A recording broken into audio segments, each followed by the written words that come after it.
Okay, perfect. Fantastic. So welcome to the LaunchForth Leadership Series. Thank you for watching if you're watching the recording or attending. We have Dr. Noreen Golfman here, who has kindly agreed to share her story and answer some questions, which we're so thankful for. And we also have Reem here, who is a Memorial Ambassador, so a senior student with us at Memorial University. So thank you both for being here. And I'll hand it over to you now, Reem. But if anybody has any questions throughout, feel free to put them in that little chat box to the right-hand side, and we'll be able to answer them. Fantastic. Go right ahead, Reem. Thank you. Thank you, everyone, for coming out for this evening's session. My name is Reem, and I'm also one of the student ambassadors. I'm so excited to introduce Dr. Noreen Golfman as our speaker for today. Dr. Golfman has been at Memorial University for an astounding 36 years. She has served as Memorial's provost and vice president academic, and prior to that, she was the dean of graduate studies. Dr. Golfman has also taken on a number of leadership positions, ranging from locally to internationally. She was the founding director and chair of the board of St. John's International Women's Film Festival, chair of the Friends of Canadian Broadcasting, president of the Canadian Association of Graduate Studies, vice chair of the Newfoundland Labrador Film Development Corporation, and she has served as the only Canadian member of the board of the GRE. Currently, her role includes being the president of the Mun Cinema Series, and she sits on the international board of TOEFL.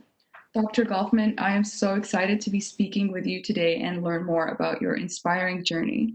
Thanks. Thanks so much. Yes. So we're going to begin with a few questions. The first question is, how did your childhood frame who you came to be? I think that might be my favorite question. It's not one that one reflects on a lot when you're doing a busy job, but when asked, it seems so obvious. Our childhoods have so much to do with who we end up becoming and what kind of supports our families give us. And all the research shows, of course, that there is a strong correlation between strong, attentive family, parents who help you, especially with schooling, and success along a whole spectrum of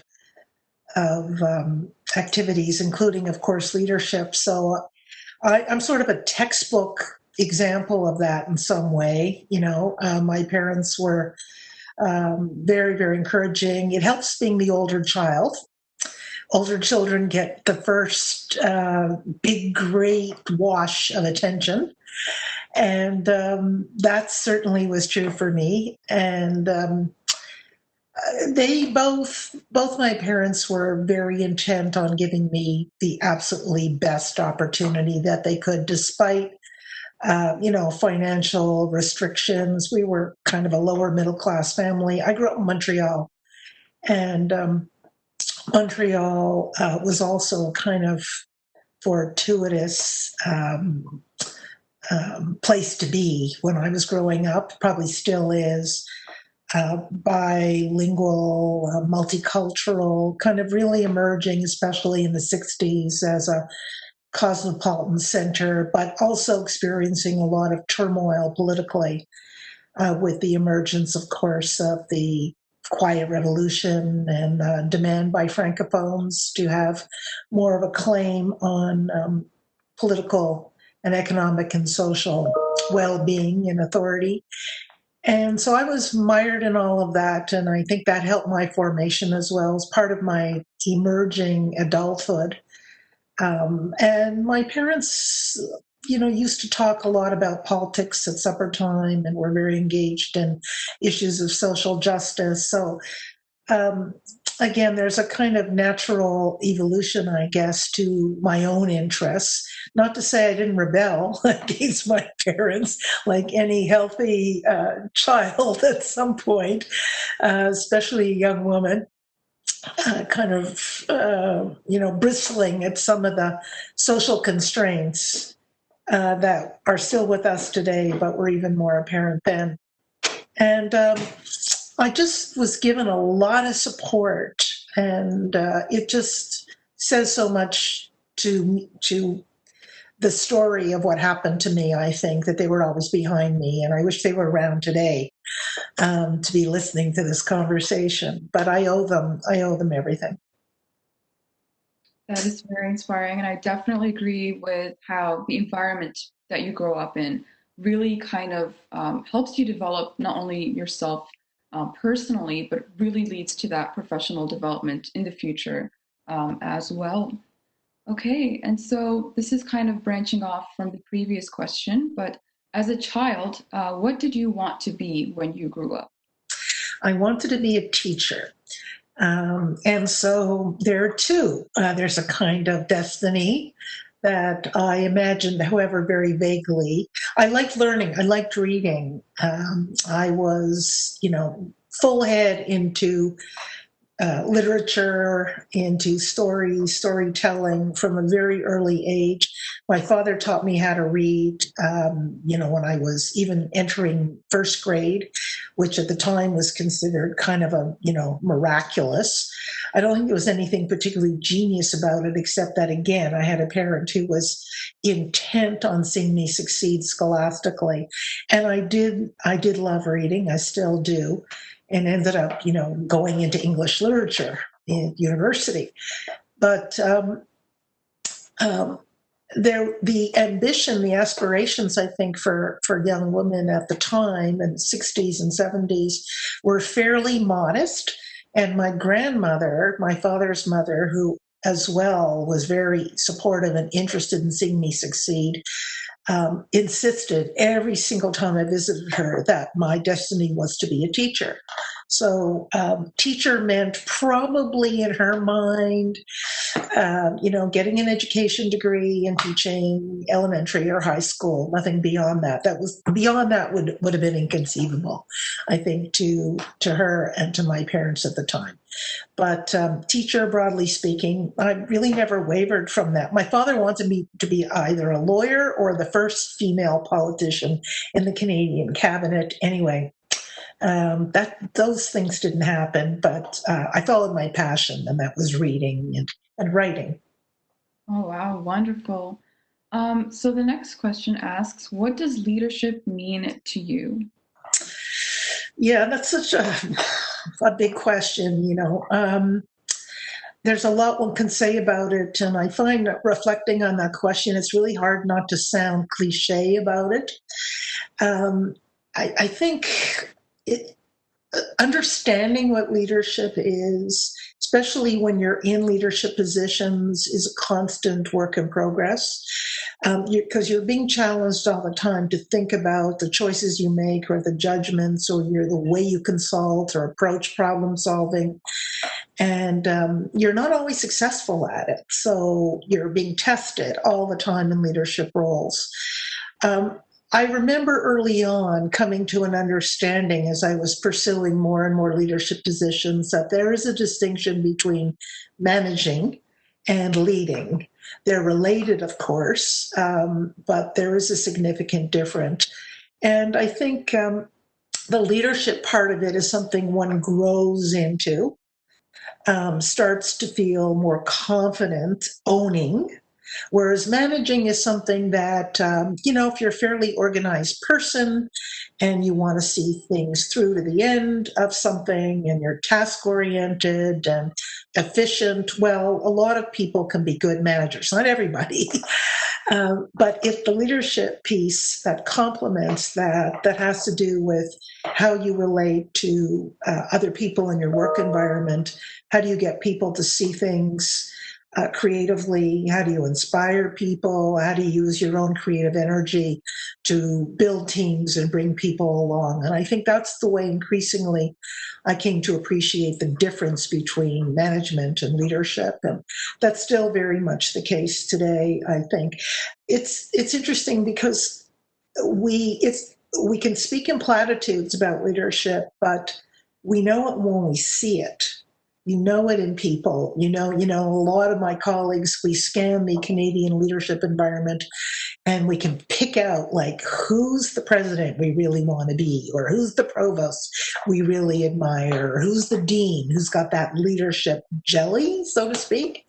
But it has a lot to do with a certain kind of openness to challenge, a kind of bold thinking, and a willingness, I think, to operate in environments where you're really a good listener, and processing all of that in a way that then you can put back out into whatever situation you're in to make things happen, and especially make things change.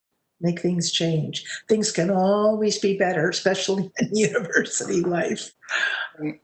Yeah, I mean, I definitely agree. I think, if you'd asked me what the concept of leadership was a few years ago, I would have said that it's someone who leads, it's someone who assigns tasks.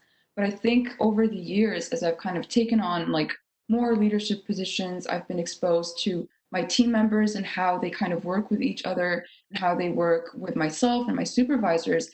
I've come to realize that the term leadership is a lot more deeper than this kind of surface definition that I've given it. And I think it's a lot like what you said. It's more like a manager, someone who just leads a group of people, assigns and delegates tasks.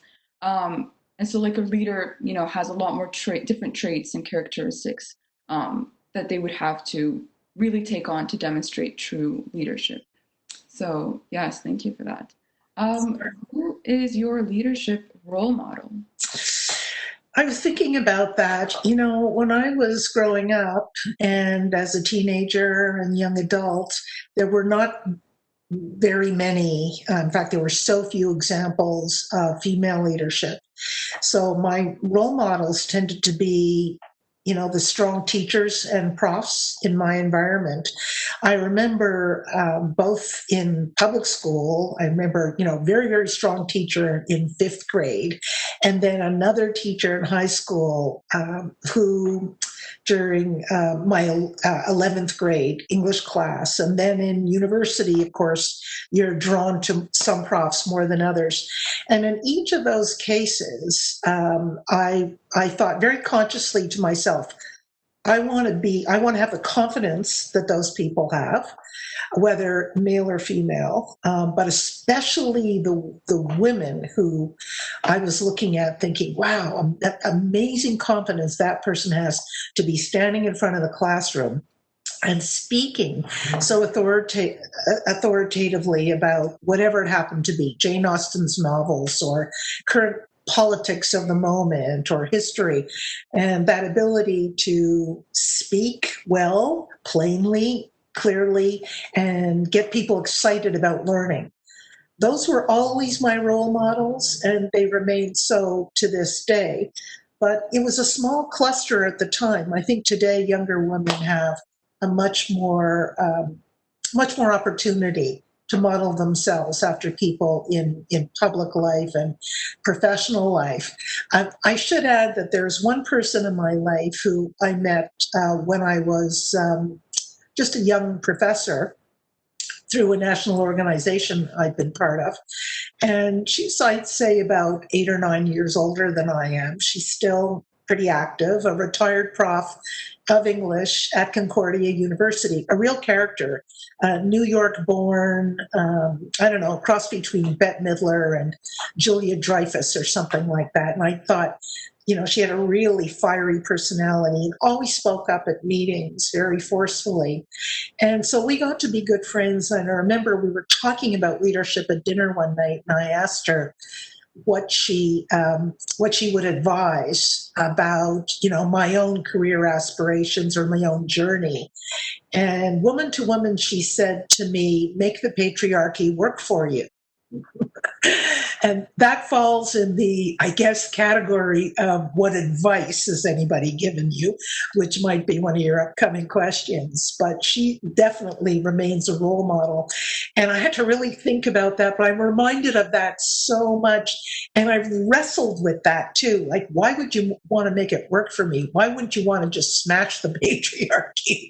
Because you got to do both, I suppose. And I think that's been a really important piece of advice for me, and a sign of a certain kind of leadership as well, of working from within the organization you're with or the situation you're in to affect change, but don't get defeated by stuff that you find overwhelming.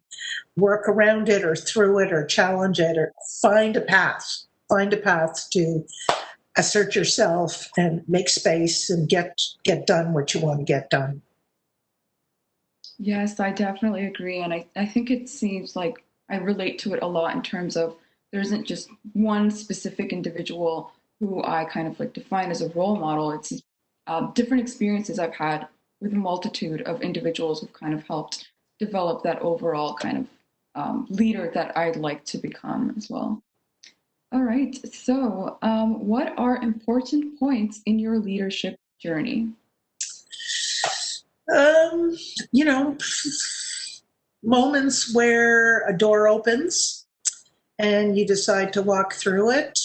Usually, these are moments or opportunities that you did not necessarily foresee. It's a kind of leap that you need to take something on. It helps, of course, if people around you who you can't always trust, but one tends to build allies over time in your workaday world, especially outside even of your friend circle. If when they tell you, you should do this, you should step up for this, or you'd be really good at that, those are important moments. We all need validation, need to hear that.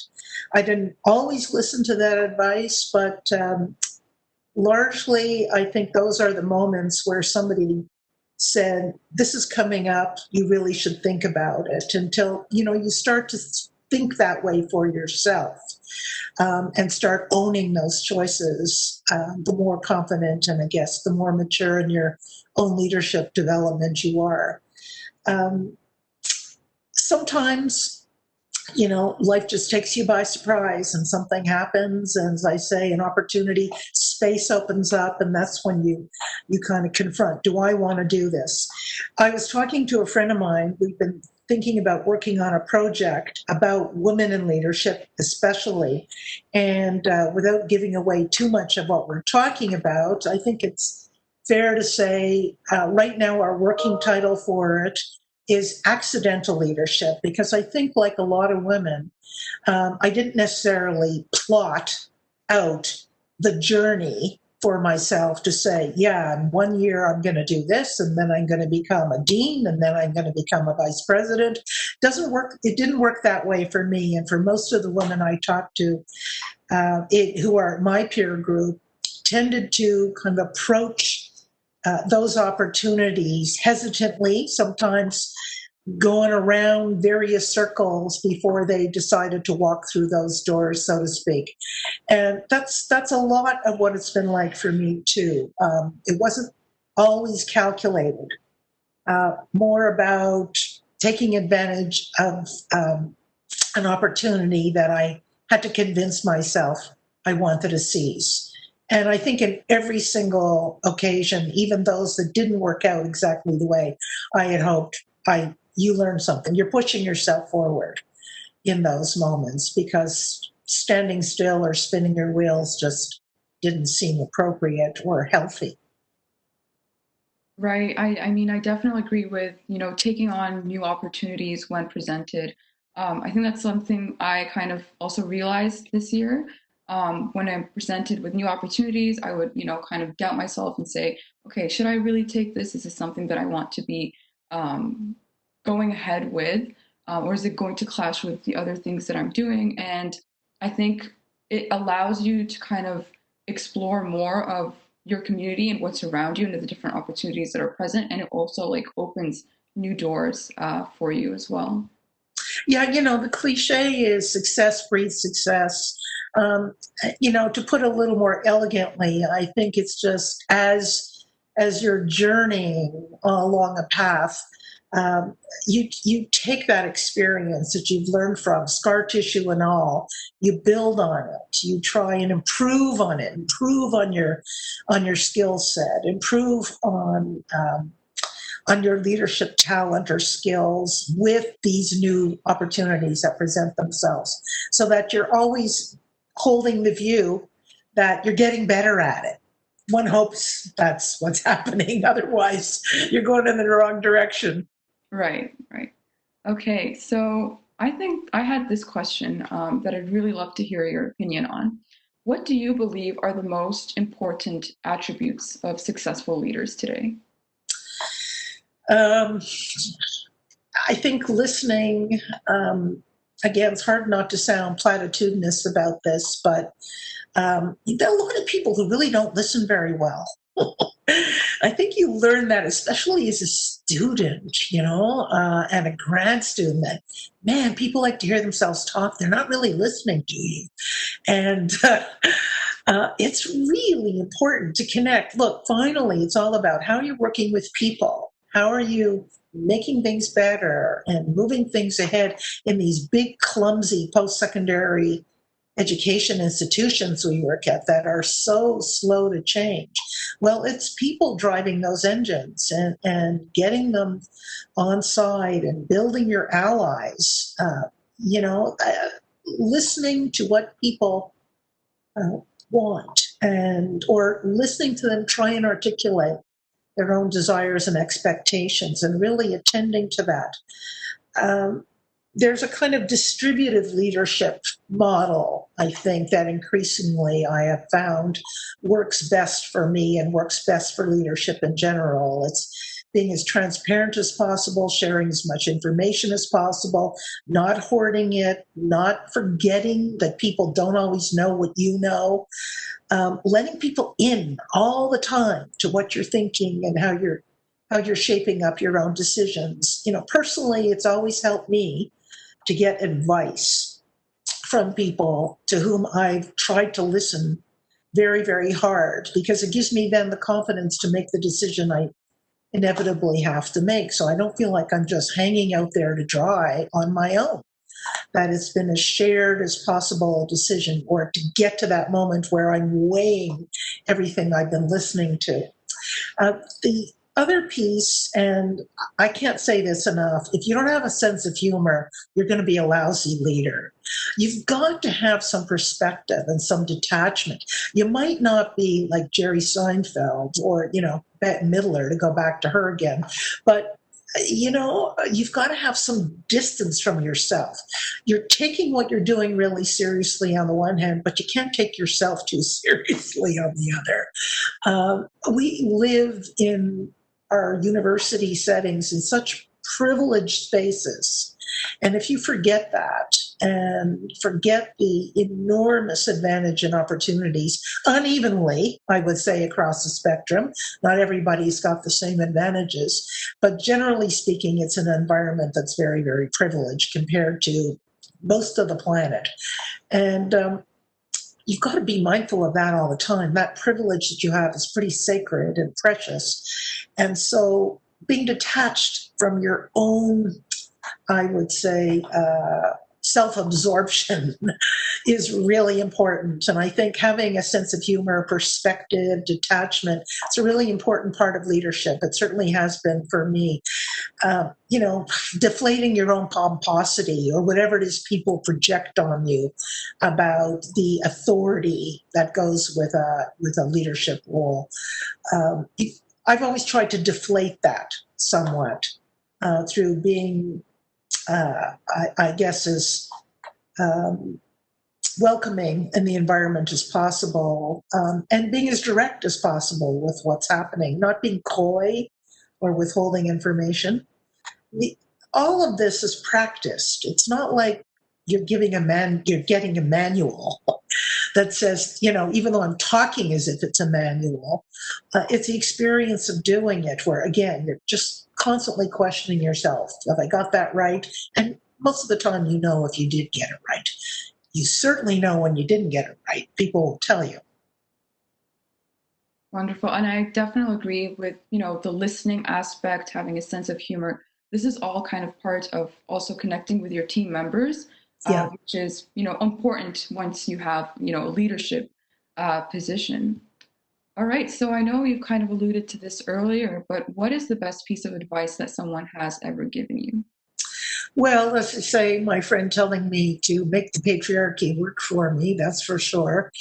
People give you a lot of advice when you're going through these, on this journey, let's say, from position to position or claiming certain leadership roles. And some of it you take in and some of it you don't. Um, I can't think of one piece of advice that stands out more than any other. In fact, most people don't give you advice. um, you sort of have to figure that out from yourself, from your role models, or from your own experience. And in reflecting on this question, I realized there's very little advice I ever got except do it, or no, don't touch that. And often I would find myself, if people said, oh, you can't go there, or you can't step on that turf, or you can't say that, I guess my personality and just the journey I've been on, I've often bristled against that and done the opposite.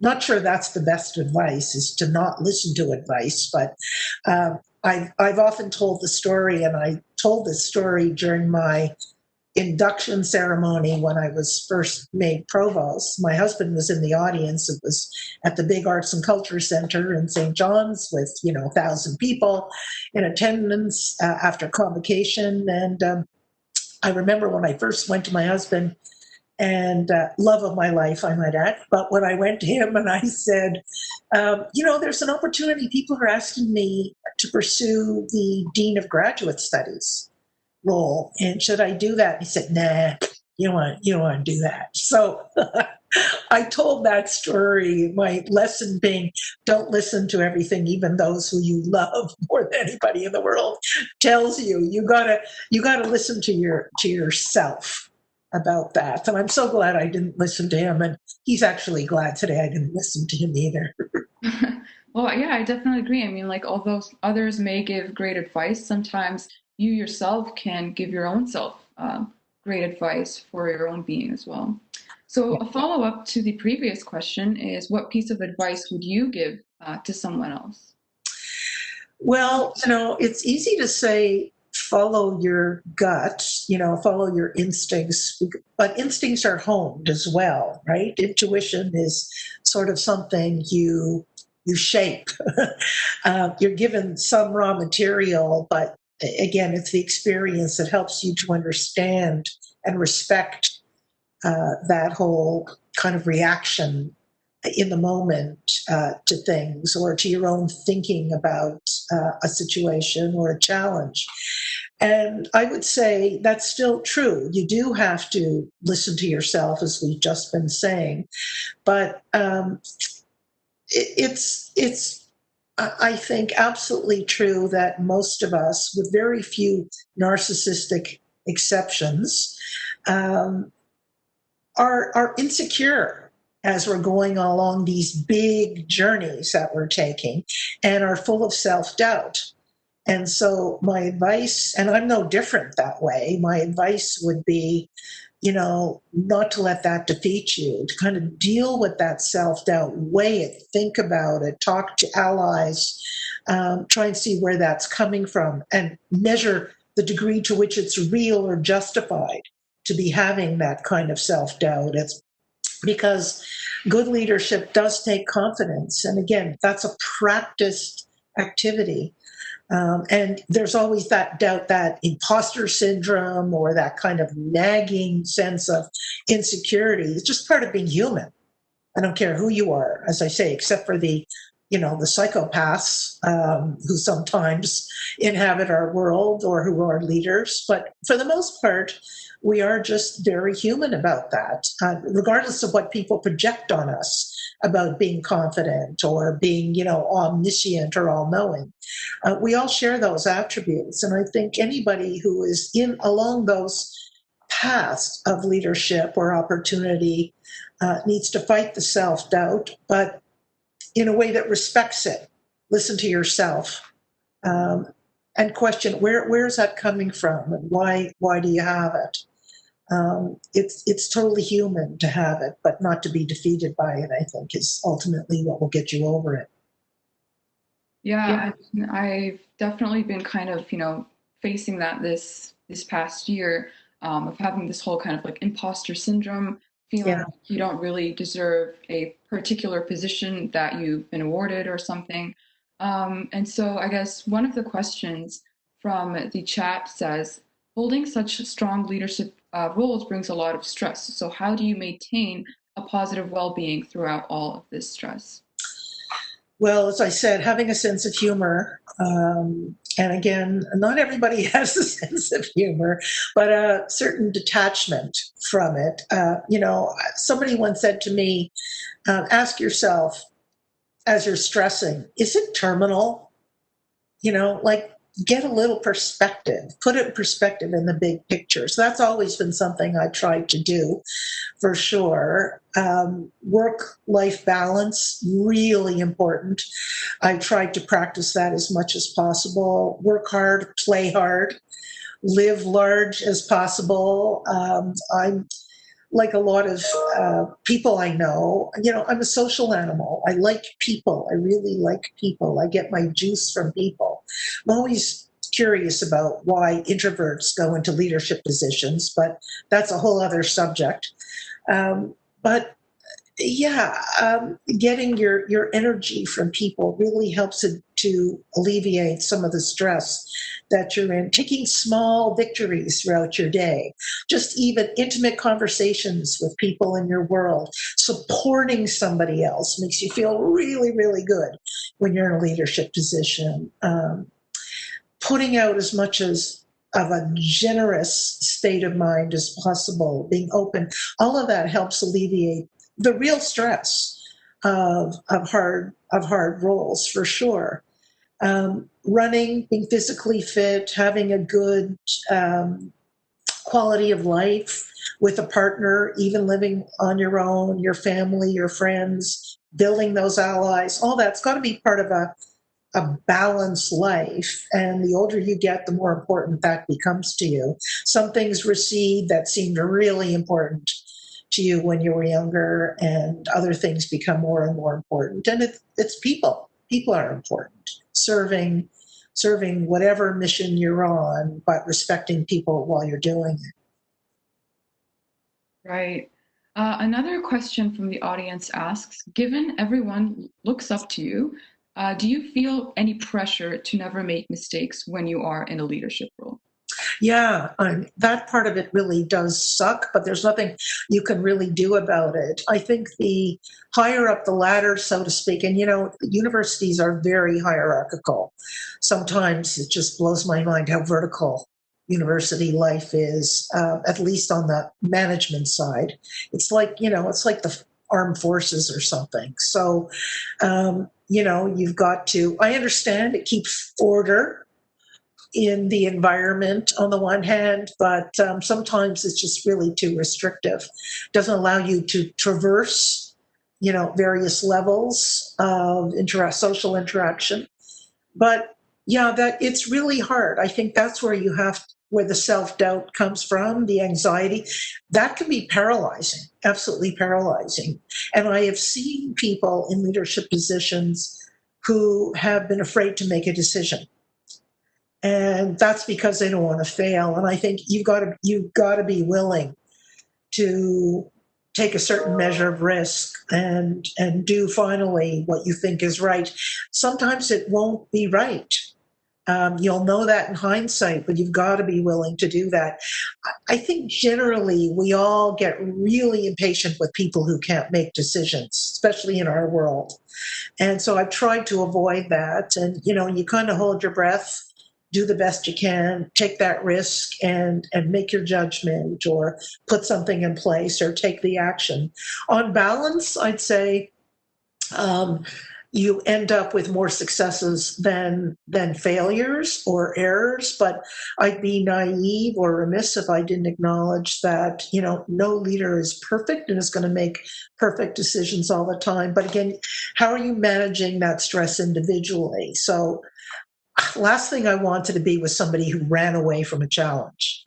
I just couldn't live with myself that way if I were in a situation where challenges were put before me. That's why that's why I'm sitting here, because I decided to take them on so I could live with myself and live up to something about myself, I guess, live up to some ideal of being somebody who does things, doesn't just talk about things. Right. And I think, when I was reading this question, my mind also immediately kind of went to the whole self-doubt area where you can, maybe have a fear of like taking on roles because of the whole people are watching you kind of thing. You don't want to make mistakes. And so then that builds onto the self-doubt. But yeah, I think, having a lot of self-reflection, like you said, is really important, and realizing that failure isn't necessarily something that should be seen as a negative. It's definitely like a learning experience. Yeah, if it isn't, then you're not growing. You're not really inhabiting the potential of your leadership challenge. Right. Okay, so we have another question from the audience. Leaders often face situations where what they want to do is not what their colleagues, friends, or team members think is the right thing to do. How do you suggest dealing with such conflicting situations while making decisions? Yeah, that's probably the hardest thing about what one does in certainly senior leadership positions. Um, Ultimately, you've got to tell yourself, after good listening and lots of consultation, that what you're doing is for the greater good and good for the long run. And there's no other way to deal with it. Not making a decision is often just more harmful, or appeasing a certain point of view that in your gut and in your head and your heart is not really serving in the longer term where the institution or where you have to go. And it's always this juggling, balancing, measuring, assessing, but you can't take too long to do that, because again, it goes back to just the hesitation is just maddening. I think people want decisive leaders. Sometimes you may not always like what people are leading, but they'll respect the decisiveness of it. And you've got to be the kind of leader that's open to being told you're wrong, or open to being told once you've made a decision that maybe there was another way to do it, or maybe you should do it differently next time. If you're not open to that, you're just not going to learn anything from it. But there's no easy answer to it. But just try and get out of yourself. Again, listen to other people, weigh it. Ultimately, have the confidence to make the right decision that you believe is the best one for everybody, or as many people as possible. There's always going to be dissent. If you think you're going to be pleasing everybody all the time, you're toast. Everybody says that about leadership positions, and it's true. It's hard because, we all want to be liked. I'm not a masochist. You want to be admired in your leadership position. You want to be a role model. You want to be inspirational. You want to be an example, especially to younger women, in my case, for, how to be. And you just have to allow for people not allowing you to be all those things all the time. You just have to allow for it. It's life. That's the ideal, but the reality is there will always be people nipping at your heels, or who just take an aversion to you. They may not say it to your face, but you know it. You just know it. There are mean girls and mean boys out there all the time. Right. I think it's really actually insightful what you said in making decisions, even though other team members or your group members may not necessarily agree with it. I've kind of had that conflict in a previous leadership position that I've had, where I try to make sure that everybody else agreed with the decision that we were going ahead with, rather than making that decision that had to be made and like really trying to make sure that everyone is on the same page. And I think now I'm starting to realize that that may not necessarily be the best way to handle things, even if some people may not agree with what you did, as long as it's better for everyone, I guess, in the whole run of things. Yeah, I think too, depending on the scale and scope of the position you're in or the challenge you're in, you can't just speak to every single person and make them feel better. The more responsibility you're given, the paradox is really the more detached you become from all the people you're trying to serve. So if you're president of a students' union, or you're dealing pretty much with your team, and whatever chatter is around that, or whatever you're picking up in the environment.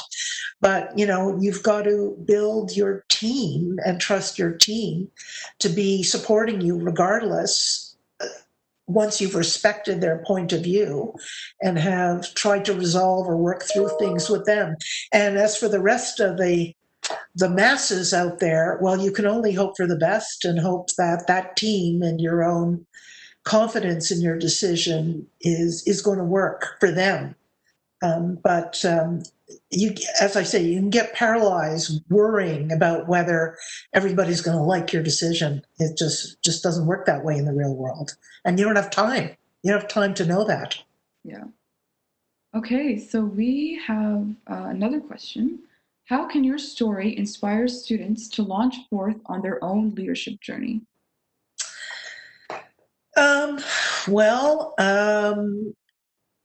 I guess it's just a question of being an example. I'm the first woman provost at Memorial. It'd be nice not to be the first, but it was great. Oh, there's a wonderful tail of a striped cat. Yes, every Zoom or WebEx call has to have one of those. It's great. The example you live, that's what you hope, as I said earlier, is inspiring others to look at that and say, yeah, just as I did, looking at others saying, I want to be that. I want to have that kind of confidence. I want to have that kind of attitude. I want to, be that kind of leader. That's what you can hope for, that people see you that way. And so you try and live up to that ideal of yourself, to be that. And, I've been in a lot of organizational situations, both within the university and beyond, where you try and be consistent in that ambition to set that example. And, that's the cliche, leadership by example, right? And it's very true. Okay. I would just add that, one of the things one learns along one's own journey is how not to behave. So we have lots of examples of bad or weak leadership along the way. I certainly have a lot of those.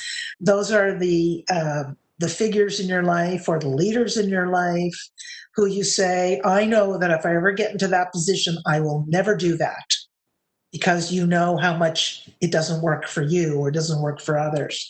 That's as important too, is to not be that kind of person or that kind of leader. Right. Okay, so we have another question from the audience. What is something you wish you knew before starting graduate school? I guess everything that I've been saying about self-doubt. I don't think I really understood how natural that was before graduate school. Graduate school is like this cocoon of insecurity. It is a competitive environment. By definition, really, everybody's trying to be both their best, but better than everybody else. I didn't really have a guidebook for that. I think we're way better equipped now to be assuring grad students upon entry of their programs as to what to be prepared for. Whether or not you really can take that in or process it when you're so new,